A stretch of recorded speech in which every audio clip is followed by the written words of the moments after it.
네, 10장은 계산의 한계에 대한 내용입니다. 컴퓨터를 이용하면 복잡한 문제를 빨리 계산할 수 있는데요. 그렇다면 아무리 복잡한 문제라 하더라도 컴퓨터가 전부 다 계산을 할 수 있는 것일까? 라는 의문이 생깁니다. 또는 어떤 종류의 문제는 컴퓨터로 계산 또는 해결하지 못하는 문제도 존재할 수 있을 것 같다라는 생각도 하게 됩니다.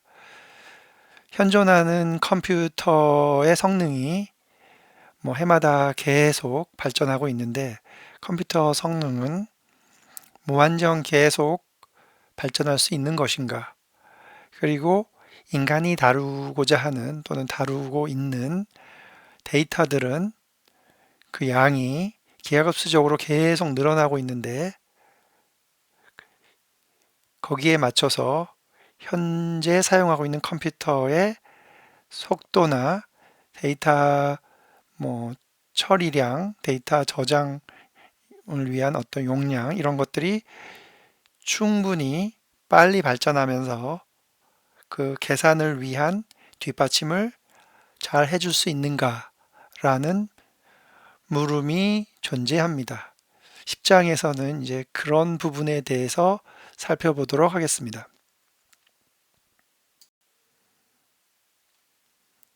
네, 인텔의 공동 창립자인 고든 무어라는 사람이 자신의 이름 무어를 본따서 만든 법칙에 무어의 법칙이라는 게 있습니다. 1965년에 처음 발표된 일종의 예측적 법칙인데요. 여기서 예측적 법칙이라고 하면 자연현상처럼 어떤 망고의 진리인 법칙은 아니고요. 인텔의 반도체 설계 능력과 반도체 제조 기술의 발전 상황을 미루어 짐작컨대 1965년 기준으로 이런 예측을 한 거죠. 앞으로 반도체 집적 회로, 우리가 지금 얘기하는 반도체 칩입니다. 반도체 집적 회로에 담을 수 있는 트랜지스터의 수가 1.6개월마다 2배씩 증가할 거라는 예측적 법칙입니다. 즉, 2배씩 증가를 계속 하게 되면 지수적 증가가 이루어집니다. 그래서 아래 오른쪽의 그래프처럼 시간이 지남에 따라 1.6개월마다 반도체 직접 회로의 성능은 2배씩 증가하게 된다는 얘기입니다. 그래서 왼쪽에 그 표를 보면은요, 4.5년이면 이제 8배, 10년이면 128배, 13년 지나면 한 512배가 증가한다는 얘기죠. 즉, CPU나 메모리의 성능이 이렇게 증가한다는 얘기입니다. 단적으로 비유하자면 대학 신입생이 대학 입학하기 전에 산 컴퓨터를 대학 졸업하고 나서 보면 성능이 이미 8배나 차이가 나게 됩니다. 즉, 신입생 때 산 컴퓨터는 졸업한 후에 상당히 노후된 성능이 아주 떨어지는 그 올드한 컴퓨터가 돼버린다는 얘기죠.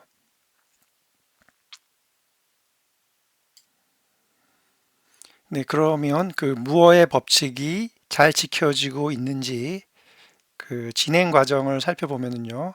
아래에 이 그래프를 보면은 1980년 정도에 8086이 이제 시장에서 나오기 시작을 했고요. 90년도에 이제 486이 나오기 시작했고 2000년도에 이제 펜티엄 2, 2010년도에 이제 듀얼 코어, 쿼드 코어가 나오기 시작했습니다. 지금 이제 20년대에는 이제 코어 i9 이 이후가 계속 나오고 있습니다. 그럭저럭 그 무어의 법칙이 어느 정도는 맞게 진행은 되어 왔는데 이제 최근에 더 이상 무어의 법칙이 지켜지지 않는 상황들이 계속 발생하고 있습니다.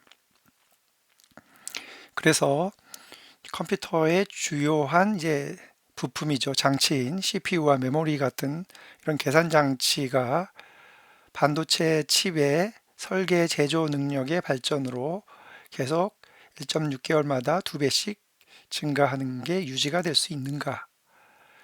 여러 가지 기술적 한계가 이제 발견이 되면서 드러나면서 앞으로는 이게 안 될 거다. 그러면 무어의 법칙이 수정돼야 되느냐? 아니면 무어의 법칙을 뒷받침할 새로운 대안이 뭐가 있겠느냐에 대한 이제 고민들이 시작되었습니다.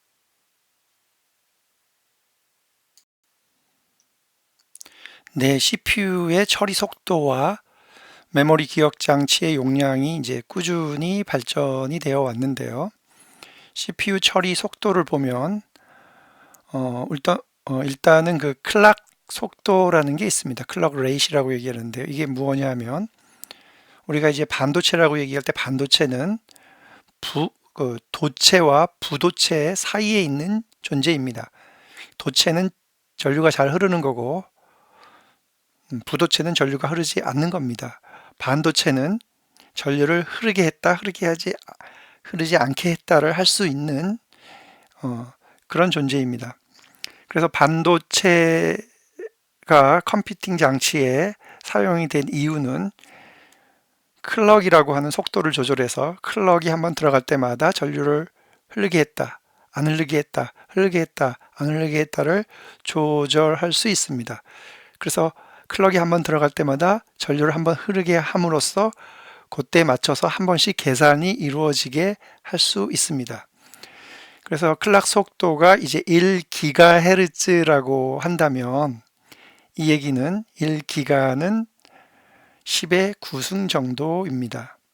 그러면 이제 초당 10의 9승 정도의 클락을 이제 제너레이트해서 CPU에 입력을 준다면 CPU는 초당 10의 9승번의 연산을 할 수 있다는 얘기입니다. 그 얘기는 CPU의 클락 속도를 높이면 높일수록 CPU는 초당 더 많은 연산을 할 수 있다는 얘기가 됩니다. 여기 아래에 있는 그림을 보면은요, 이게 세 개 쭉 나열되어 있는데 이게 인텔의 i7 비교적 최신 CPU입니다. i7인데 이제 클락 속도가 제일 왼쪽에 있는 게 2.2GHz, 가운데 있는 게 3.6GHz이고요. 오른쪽에 있는 게 4GHz 정도로 이렇게 찍혀 있습니다. CPU는 이제 다 i7 계열입니다. 인텔의. 그런데 비교적 최근에 나온 그 i9을 보면은 기본이 3GHz이고 오버클락에서 맥스 터보로 클락을 올려버리면 5.8GHz까지 클락 속도를 높일 수 있습니다. 이 얘기는 뭐 5.8 곱하기 10의 9승계의 명령어를 초당 연산할 수 있다라는 얘기가 됩니다. 물론 앞으로 계속 이렇게 클락 속도를 높이기 위한 기술이 나올 테고요. 또 그 CPU 내에 집적하는 트랜지스터의 개수를 계속 늘려나갈 겁니다. 이런 식으로 CPU의 처리 속도는 계속 개선이 되어 왔습니다. 이제 메모리 기억 장치의 경우에도 초기에는 이게 DDR이라고 하는 이름으로 나왔던 이제 PC용 메모리 모듈인데요. 최근에는 이제 DDR5, DDR6까지도 이제 얘기가 되고 있는데, DDR3를 보면은 이제 단일 모듈 얘기입니다. 단일 모듈로서 16GB. 물론 이제 단일 모듈이니까 DDR3를 여러 개 꽂으면 메모리 용량은 뭐 늘릴 수 있습니다. DDR4는 단일 모듈로 64GB, DDR5는 256GB까지 지원이 되고 있고요. 전송 속도도 이제 DDR3에 와서 초당 1600메가비트 정도를 전송할 수 있고요. DDR4는 이제 3200 계속 2배씩 증가하고 있습니다. DDR5는 뭐 6400 Mbps 정도가 된다고 볼 수 있겠죠. 이런 식으로 이제 메모리 기억 장치도 그 트랜지스터를 직접 해 놓는 기술, 그러니까 메모리 반도체 직접 회로 기술의 발전에 따라서 더 많은 부품을 직접 해 넣음으로써 용량도 키우고 또 메모리를 읽고 쓰는 억세스 속도, 데이터 전송 속도죠. 이것도 해마다 2배씩 증가되고 있습니다. 메모리도 이런 식으로 성능이 계속 향상이 되고 있습니다. 네, 단순히 그 CPU의 클락만 이제 높인다고 해서 CPU의 성능이 계속 개선시키기는 어려운 점이 있습니다. 그래서 CPU는 겉으로 보기 하나이지만 그 내부에 실제 연산을 수행하는 처리 유닛인 그 프로세서가 있습니다. 프로세서. 그 프로세서를 여러 개를 장착하는 그런 기술로 발전을 하게 됩니다. 그래서 CPU 내부에 코어가 몇 개인가.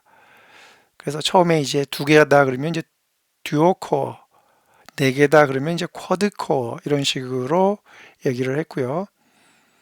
이 오른쪽 그림이 이제 CPU 칩 내에 두 개, 4개가 있죠. 그래서 듀얼 코어, 쿼드 코어, 6 코어, 옥타 코어 8개입니다.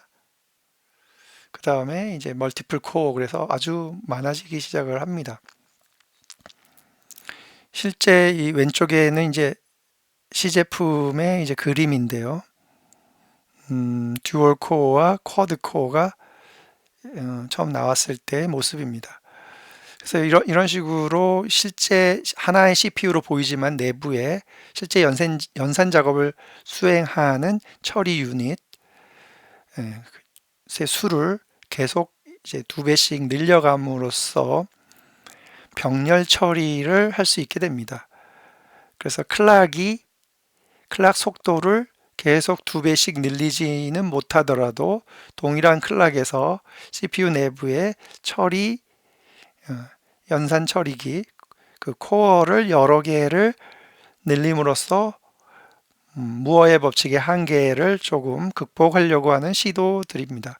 그래서 최근에는 이제 엔비디아 같은 경우에는 이제 CPU가 아니라 이제 GPU라고 하는 처음의 용도는 이제 그래픽 프로세싱 유닛으로 나왔습니다. 컴퓨터 그래픽의 뭐 3차원 애니메이션 등을 이제 표현하기 위해서 엄청난 계산을 해야 되는데 CPU는 이제 제너럴한 일반적인 연산을 하지만 GPU는 이제 그래픽 처리를 위한 연산에 특화된 그런 처리기입니다. 그래서 엔비디아의 GPU 안에는 수백에서 수천 개 정도의 처리 유닛이 있습니다.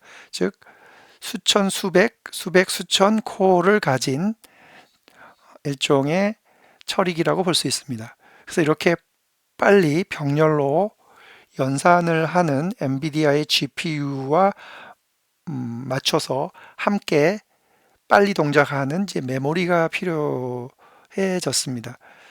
그래서 메모리도 한 번에 엄청난 양의 데이터를 한 번에 처리해야 되기 때문에 이제 고대역폭이라고 하는 하이 밴드위스 메모리가 출현하게 되는데요. 이걸 이제 HBM이라고 보통 부릅니다. 그래서 이제 버전에 따라서 HBM3 뭐 이런 게 아마 최근에 나온 이제 제품으로 보이는데요. 이런 고대역폭 메모리는 이제 단일 모듈로 24기가, 36기가, 128기가까지 구현이 되어서 그 엔비디아의 GPU의 처리기와 함께 맞물려서 동작하는 이제 고속의 연산이 가능하도록 만들어진 메모리입니다. 그래서 최근에 이제 AI가 본격화되고 투자가 많이 이루어지면서 AI를 위한 이제 데이터 센터들이 구축이 되면서 엔비디아의 GPU와 고대역폭 메모리의 수요가 엄청나게 증가를 하고 있습니다. 그래서 아래 그림의 왼쪽이 이제 엔비디아의 칩이 들어간 이제 AI용 이제 처리기입니다. 거기에 이제 맞물려 있는 게 뭐 SK 하이닉스나 삼성전자의 HBM 고대역폭 메모리가 함께 장착이 되어 있습니다. 네, 이번에는 이제 컴퓨터 성능에 관한 퀴즈입니다. 퀴즈 내용은 문제는 이렇습니다. 더 높은 클럭 속도를 가진 프로세서가 더 느린 클럭 속도를 가진 프로세서보다 더 빠를 수도 있고 그렇지 않을 수도 있는데 그 이유는 무엇인가 라는 겁니다.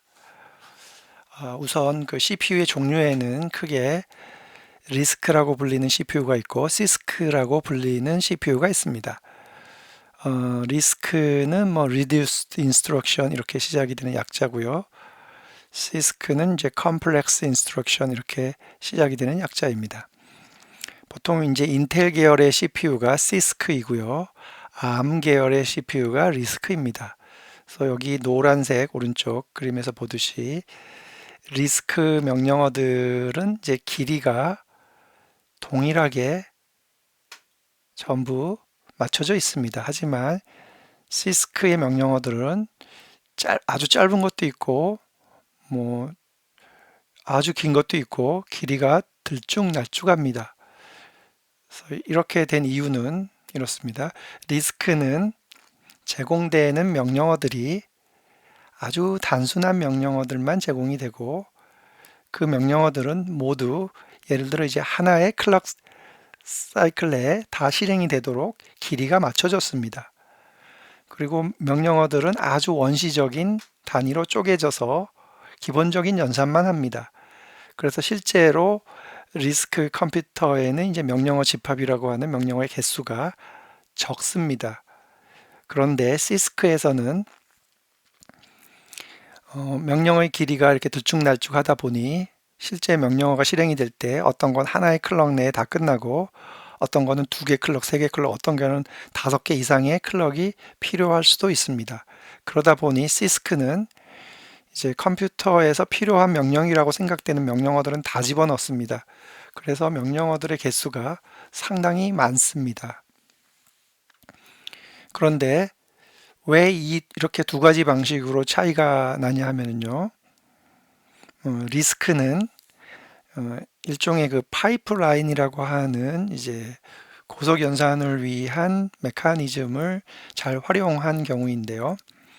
우리가 이제 공장에서 컨베이어 벨트죠. 컨베이어 벨트를 볼 때 컨베이어 벨트 위에 물건들이 쫙 들어가면 끝에서 계속 처리합니다. 그렇죠. 그러면 이제 컨베이어 벨트에 그 상품들이 쫙 들어오는 속도와 저쪽에서 사람이 그 컨베이어 벨트에 물건을 하나씩 포장을 하거나 처리하는 속도가 이제 다 맞춰져 있으면은 굉장히 능률이 흐릅니다. 능률이 좋아집니다. 그런데 이 컨베이어 벨트에 있는 물건들이 어떤 거는 등치가 크고 시간이 많이 걸리고 어떤 거는 아주 작은 거고 이렇게 막 섞여서 들어오면 일괄적으로 계속 집어넣기가 어렵습니다. 왜냐하면 덩치가 큰 게 들어와서 포장하는데 시간이 많이 걸리는데 다음에 컨베이어 벨트에 물건들이 계속 들어오면 이제 처리가 못 되고 밀려서 막 이제 넘치는 거죠. 이런 상황이 발생을 하는 겁니다. 그래서 시스크에서는 그렇게 그 계속 집어넣는 그 파이프라인의 효율을 이제 향상시키기 위해서 물건을 계속 컨베이어 벨트에 집어넣는 식으로 못하고 하나 올려놓고 그게 다 처리가 끝나야 그 다음에 집어넣을 수 있습니다. 그래서 이제 시스크는 이제 고속의 연산을 하는데 어떻게 보면 좀 적합하지 않고요. 대신에 PC 정도에서는 좀 좋은 성능을 내는 걸로 보입니다. 그래서 겉으로 보기에 이제 CPU에 들어가는 클럭의 속도가 빠르다고 CPU의 성능이 더 뛰어나거나 또는 클럭의 속도가 좀 느리다고 CPU의 성능이 떨어진다라고 얘기하기가 어렵습니다. 왜냐하면 CPU의 종류가 이렇게 다양하게 있기 때문에 그렇습니다. 그러다 보니 이제 CPU 자체의 클럭 속도를 가지고 CPU의 성능을 평가하는 게 어려워졌고요. 그래서 새로운 이제 단위가 필요합니다. 이제 밉스라고 하는 단위와 이제 메가플롭스라고 하는 단위가 나타나는데요. 이제 밉스는 초당 실행하는 명령어의 개수를 100만으로 맞춘 겁니다. 즉 1밉스라 그러면 초당 100만 개의 명령어를 처리하는 거고요. 1메가플롭스라고 하면 초당 100만 개의 명령어인데 실수 연산을 합니다. 실수 연산이 특히 그 시간이 많이 걸리는 그런 작업이다 보니 이제 실수 연산을 잘 처리해야 속도가 향상됩니다. 속도가 빨라집니다. 그래서 이제 고성능 컴퓨터, 슈퍼컴퓨터를 비롯한 고성능 컴퓨터에서는 컴퓨터의 성능, 즉 CPU의 속도를 나타낼 때 이렇게 밉스나 메가플롭스라는 단위를 가지고 컴퓨터의 CPU의 성능을 비교하고 있습니다. 네, 반도체 그 설계 기술과 칩 제조 기술이 계속 발전함에 따라 반도체의 그 직접 하는 소자의 수를 늘림으로써 더 이제 빽빽한 직접 회로가 만들어지고 따라서 이제 동일한 성능을 가진 CPU의 경우 크기가 점점 더 작아지고 연산 속도도 빨라집니다. 그래서 결국 컴퓨터들은 상당히 작아지는 이제 소형화 거의 시계 사이즈로 작은 컴퓨터도 이제 나오기 시작을 합니다. 하지만 이제 컴퓨터의 그 칩 설계 기술, 그 다음에 칩 제조 기술이 그 발전을 하더라도 물리적으로 그 실제 제조 공정이나 뭐 기술적인 차원에서 더 작게 만드는 게 점점 어려워지고 있고요. 요즘에 뭐 3나노, 2나노, 1나노까지 이제 거의 그 반도체 제조 기술이 발전을 하고 있는데요.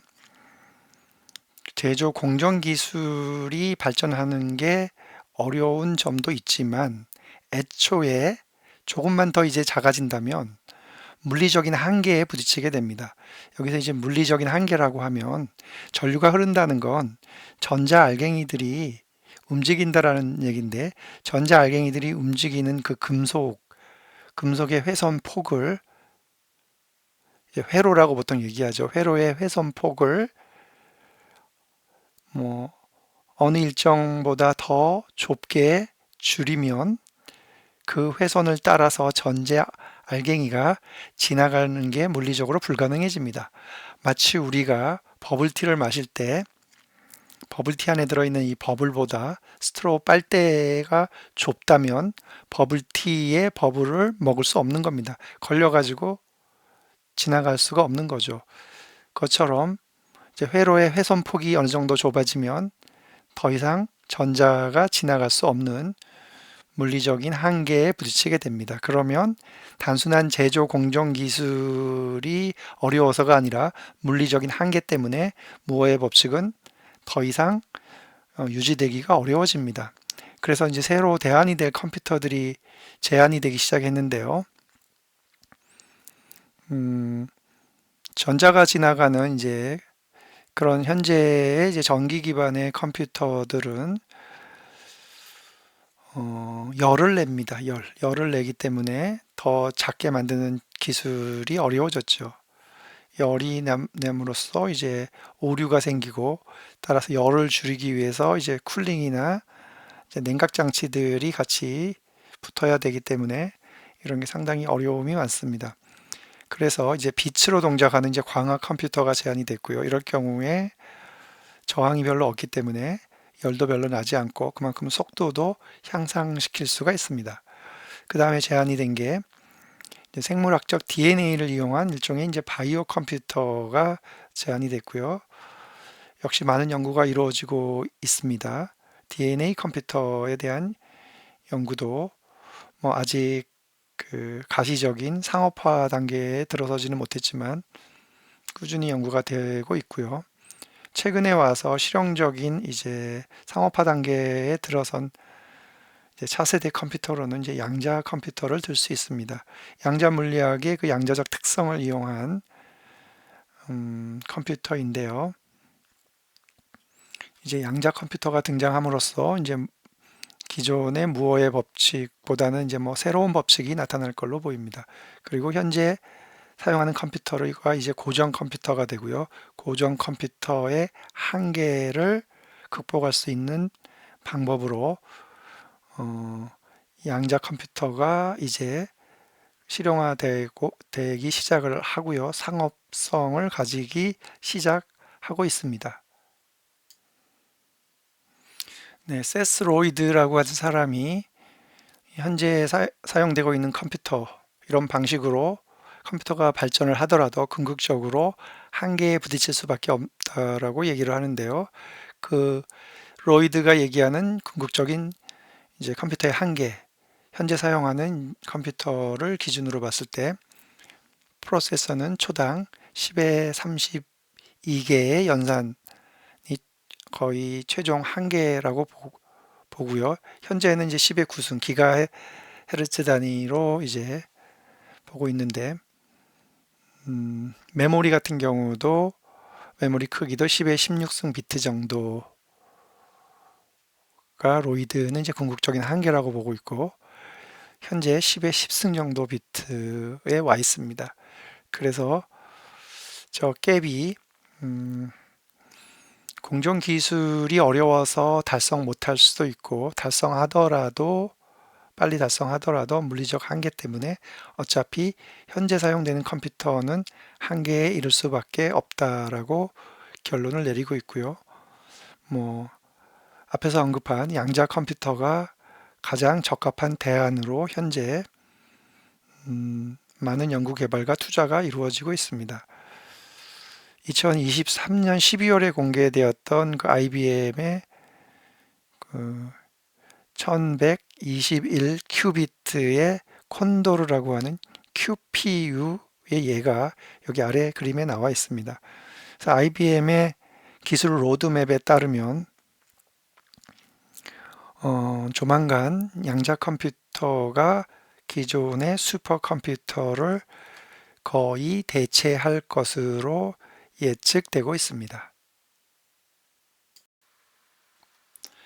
네, 컴퓨터의 그 성능이 어느 정도 되는지를 평가하기 위한 방법으로 벤치마크 테스트라는 게 있습니다. 그래서 벤치마크는 뭐 CPU나 메모리 같은 특정 하드웨어 또는 뭐 운영체제나 컴파일러, 데이터베이스 같은 소프트웨어에 대해서 여러 가지 방법으로 그 표준 테스트를 수행해서 비교 상대, 즉 벤치마크 테스트는 절대적인 테스트가 아니라 상대적인 테스트입니다. 그래서 비교 대상을 꼭 정해야 됩니다. 그래서 뭐 하드웨어의 CPU라고 한다면 이 회사의 CPU를 테스트할 때 타 회사의 동급의 유사한 CPU를 놓고 같이 테스트를 해서 비교를 하고요.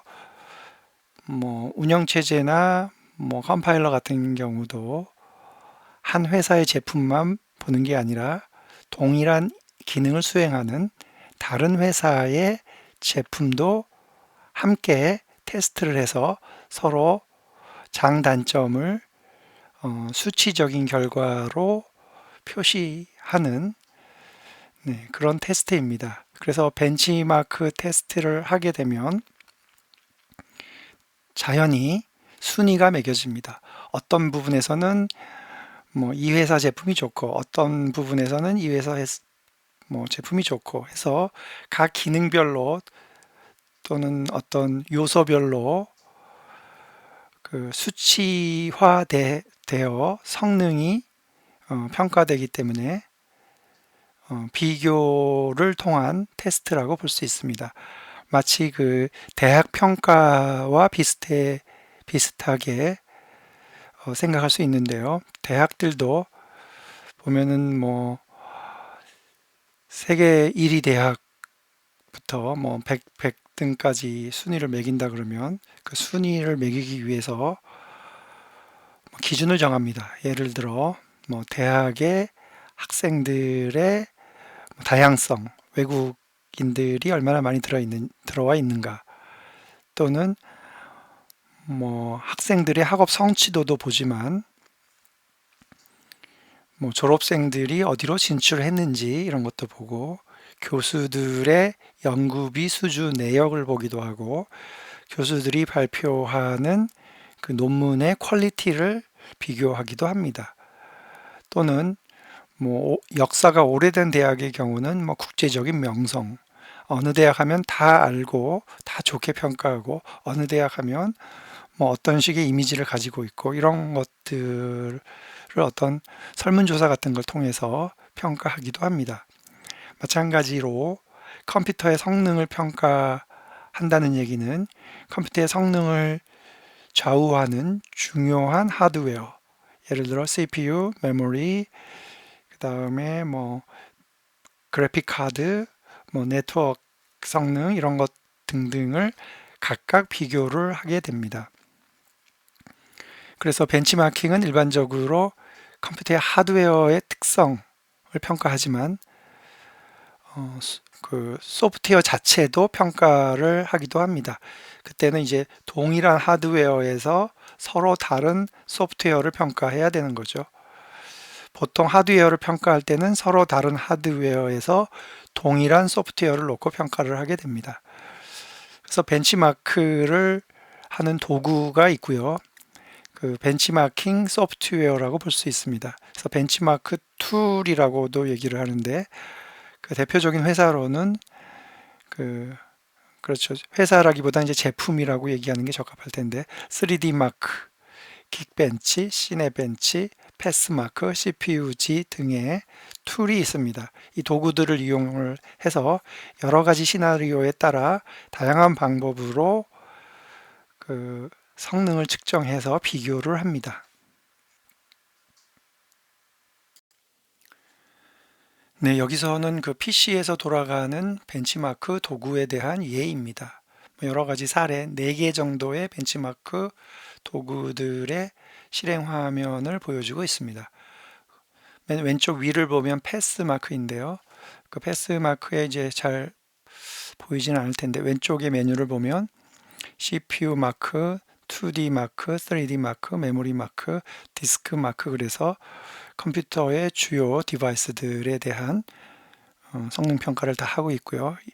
이 메인 지금 현재 보여지고 있는 화면은 CPU 마크입니다. 그래서 이제 벤치마크는 이제 비교를 통한 상대 평가이기 때문에 현재 평가하고 있는 CPU는 여기서 봤을 때 0에서부터 48,000까지를 놨을 때 18,049라고 해서 별로 이렇게 좋은 평가가 나온 것 같지는 않습니다. 24,000 정도가 중간인데 그 정도 나왔고요. 그다음에 오른쪽은 CPU-Z라고 하는 벤치마크 툴인데요. 여기서는 이제 ARM 계열의 CPU인 퀄컴의 스냅드래곤, 삼성 같은 스마트폰에 많이 사용되는 이제 CPU입니다. 여기서 보면은 뭐 제공되는 명령어들이 뭐뭐가 있고, 뭐 코어에 이제 속도가 있고, GPU는 뭐가 붙어 있고, 스레드는 몇 개를 지원을 하고 등등, CPU가 가지는 이제 하드웨어적인 요소와 기능들에 대해서 주로 설명을 하고 있습니다. 이런 기능이 지원이 된다라고 해서 이제 평가 도구에 얼마나 많은 기능이 지원이 되는가에 초점을 맞추고 있습니다. 그 다음에 이제 왼쪽 아래를 보면은요, 3D 마크라고 하는 벤치마크 툴이 있는데, 3D 마크는 말 그대로 3D 그래픽을 지원해주는 이제 그래픽의 성능을 평가하는 도구입니다. 왼쪽 여기 보면 이제 44,991이라고 돼 있고, 그 거의 만점에 가까운 아주 좋은 성능을 보여주고 있는 걸 볼 수 있습니다. 각각의 뭐 요소별로 점수들이 나열이 되기는 했는데 너무 작아서 자세히는 안 보이고요. 그 다음에 오른쪽 아래를 보면 긱벤치라고 하는 벤치마크 툴인데요. 여기서도 이제 평가하는 대상은 스냅드래곤 8셋, 여기서는 이제 제너레이션 4입니다. 젠 4. 여기서도 뭐 싱글코어의 점수는 한 2845 정도가 나왔고 멀티코어의 점수는 1628이 나왔습니다. 그 외에 CPU 외에도 GPU나 메모리나 뭐 UX 등에 대한 평가도 함께 하고 있습니다. 그래서 이와 같은 여러 가지 소프트웨어로 된 벤치마크 도구가 있고요. 이 벤치마크 도구를 이용해서 서로 다른 여러 개의 하드웨어를 대상으로 이 벤치마크를 수행을 하고 그 결과를 가지고 이제 비교를 하고 점수를 내고 비교를 하고 순위를 매기고 하는 이런 작업을 하는 소프트웨어 도구들이라고 할 수 있습니다. 네, 벤치마크라는 게 그 여러 가지 하드웨어를 어떤 기준에 따라서 상대적으로 평가하는 겁니다. 그러다 보니 어떤 절대적인 기준을 세울 수는 없고요. 뭐 여러 가지 요소들을 고려를 해야 하는데 그 중에서 그 벤치마크 도구 또는 벤치마크 자체가 가져야 하는 중요한 특성들에 대해서 살펴보면요. 일단은 벤치마크가 테스트할 때 어떤 기능을 테스트해야 하는가? 그 CPU라고 한다면 이제 CPU가 하는 본연의 기능에 대한 관련성을 측정해야 한다라는 거죠. 그 다음에 그 벤치마크에서 어떤 기준으로 정한 성과 지표는 그 업계나 학계에서 널리 공인돼서 인정하고 있는 그런 지표를 사용을 해야 된다라는 거죠. 간혹 대학 평가를 보면은 뭐 대학 평가 기관이 세계적으로 한 4, 5개 정도가 크게 유명한 게 있는데요. 대학 평가 기관별로 어떤 대학은 순위가 막 완전히 뒤바뀌는 대학도 있습니다. 특히 영국 같은 데에서는 대학 평가 기관이 뭐 전통과 뭐 노벨상 수상자 이런 거를 평가를 하지만 뭐 사우디나 중국 같은 데에서 평가하는 기준은 뭐 그런 거를 별로 고려하지 않습니다. 그러다 보니 이 평가 기준, 성과 지표의 대표성이 많이 달라져서 순위가 아주 달라지는 경우가 생깁니다. 그 다음은 이제 형평성입니다. 모든 시스템은 공정하게 비교되어야 합니다. 간혹 벤치마크 테스트 중에서 특정 그 하드웨어가 성능이 잘 나오게 하기 위해서 좀 특별한 어떤 그 포인트만을 평가를 함으로써 점수를 잘 나오게 하는데요. 이런 경우는 이제 엄밀히 말해서 이제 범죄에 해당됩니다. 비리에 해당됩니다. 특히 그 독일 자동차들 중에 이제 디젤 자동차에서 연소되는 그 연소될 때 나오는 그 배기가스의 뭐 오염물질이 얼마나 되어 있는가라고 해서 디젤 자동차를 생산하는 여러 개 자동차 기업들을 대상으로 비교를 했을 때 특정 회사의 그 디젤 자동차에 대해서 형평성이 어긋나는 평가를 함으로써 이제 산업체에서 즉 판매 시장으로 들어갔을 때 고객들한테 혼란을 줄 수가 있습니다.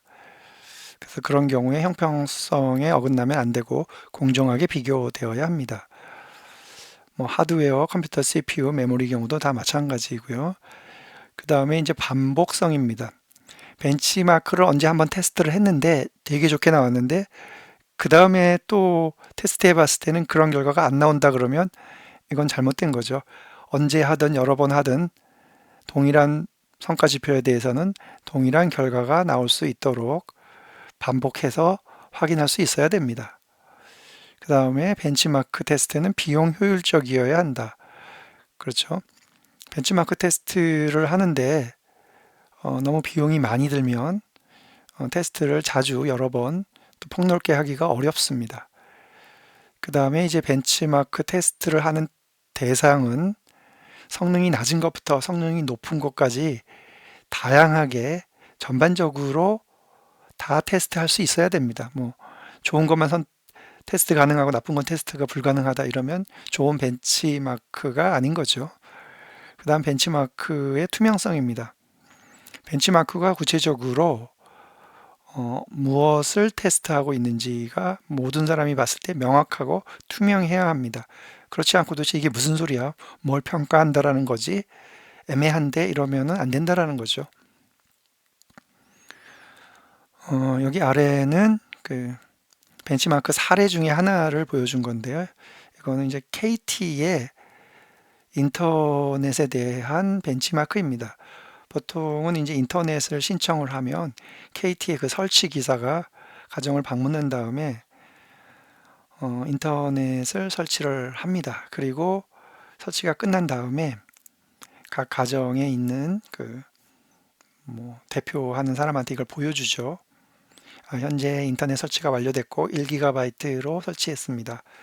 그러면서 본인이 가져온 컴퓨터나 또는 그 가정에 설치된 컴퓨터에 특정 소프트웨어를 실행을 시켜서 네트워크에 연결 테스트를 합니다. 그래서 왼쪽에 있는 게 이제 다운로드 속도인데요. 다운로드라는 게 이제 사용자가 웹이나 이런 데를 접속해서 웹 화면을 내려받거나 또는 특정 파일을 내려받을 때 나오는 속도죠. 그래서 여기서 속도는 217 메가bps로 나왔고 상대적으로 다른 집들, 다른 환경에서 테스트했을 때 최고는 297이 나왔다라는 거죠. 그래서 최고 속도가 나온 데는 아마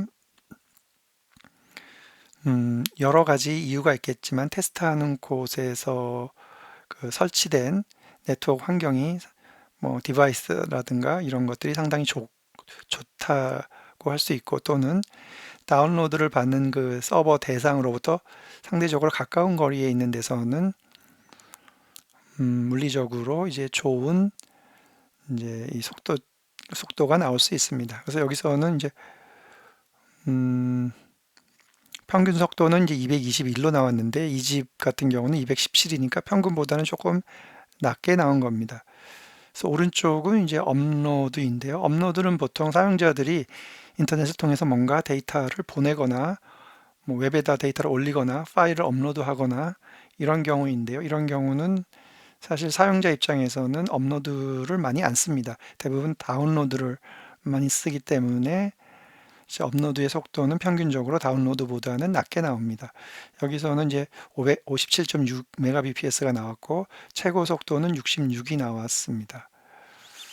그리고 업로드 속도는 평균은 한 58 정도가 나왔습니다. 그래서 이 집은 거의 평균에 가까운 업로드 속도가 나오기는 했습니다.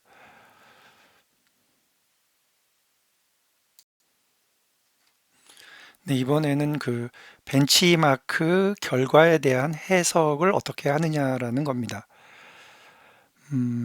벤치마크가 이제 하드웨어 성능을 테스트하는 거라고 한다면 이제 벤치마크 도구를 그 컴퓨터에서 실행을 시켜서 특정 하드웨어의 기능이나 성능을 이제 테스트를 하게 되는데요.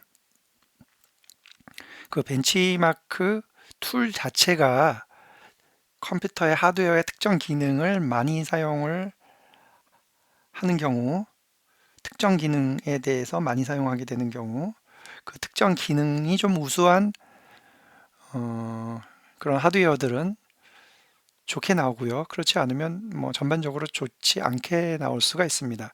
즉 벤치마크 툴에 의한 어떤 측정 자체가 벤치마크 결과, 즉 성능에 영향을 미칠 수도 있습니다.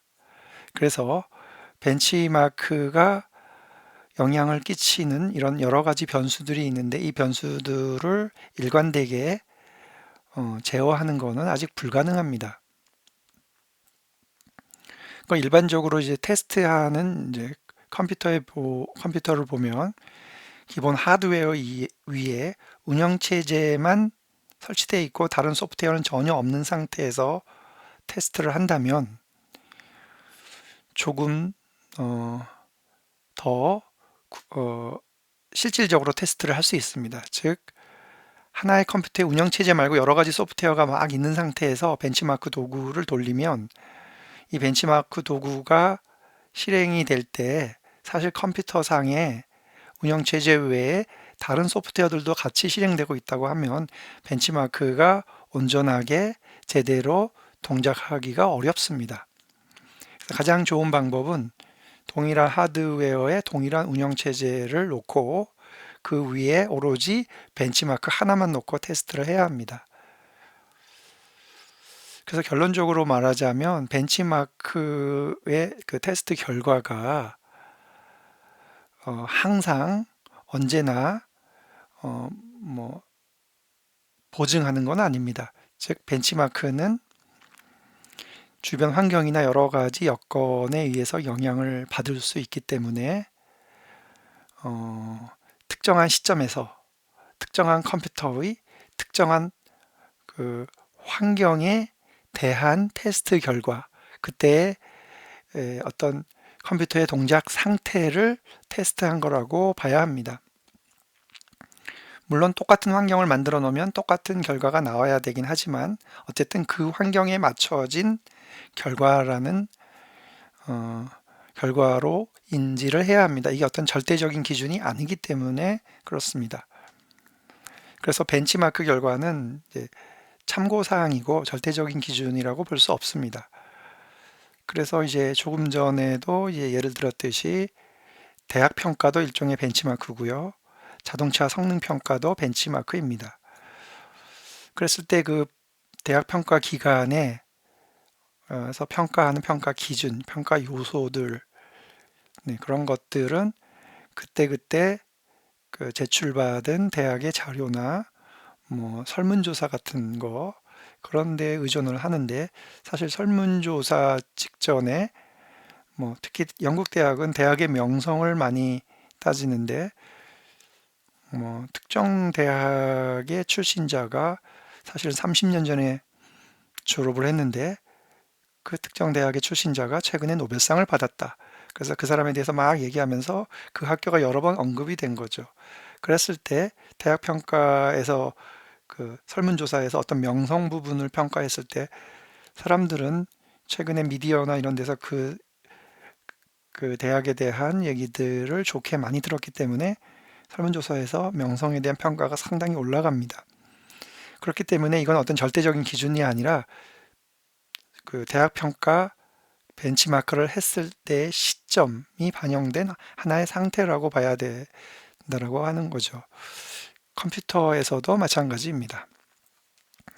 그래서 일반적으로 그 벤치마크를 테스트를 이렇게 공개해 놓은 사이트들이 있는데요.